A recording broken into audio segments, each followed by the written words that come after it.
In today's video, I'm going to teach you how to add promo codes and discounts in Webflow. Whether you're running a small business or managing an online store, incorporating discounts and promo codes can be a powerful tool to attract customers and boost your sales. Let's dive in and explore how you can set this up in just a few simple steps. First, you'll want to head over to Webflow. If you're not yet familiar, Webflow is a versatile visual website builder that allows you to create custom websites with ease. Once you're on the Webflow homepage, take a moment to locate and click on the Login button. By signing into your account, you'll unlock access to your personalized dashboard where all the magic happens. After logging in, navigate to your Webflow dashboard. This is where you'll find all your projects listed. Choose the project in which you want to add the promo codes.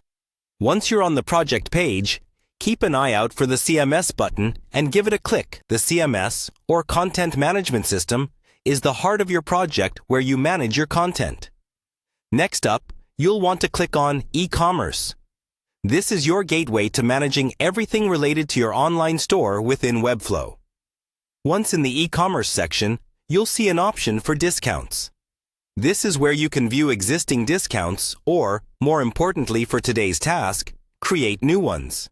Now, let's create a new discount. Find the New Discount button and click on it. This will open up a new interface where you can configure the details of your promo code. Here, you have the flexibility to set up various types of discounts, such as percentage off, fixed dollar amount, or even free shipping offers. Enter the necessary details based on your promotional strategy. Make sure to add a memorable code that customers will use at checkout, and be clear about the terms, such as the discount percentage and expiration date. Before finalizing your new discount, double-check all the information to ensure accuracy. This helps avoid any potential confusion or errors when customers use the promo code. Once you're satisfied, go ahead and save your new discount. And there you have it. You've successfully added a promo code and discount in Webflow. By incorporating these offers, you're providing an extra incentive for your customers to make a purchase, which can lead to increased engagement and loyalty. Feel free to experiment with different discount strategies and see what resonates best with your audience. Thanks for watching, and I hope you found this guide helpful. If you have any questions or need further assistance, don't hesitate to reach out. Happy Webflowing, and see you in the next video.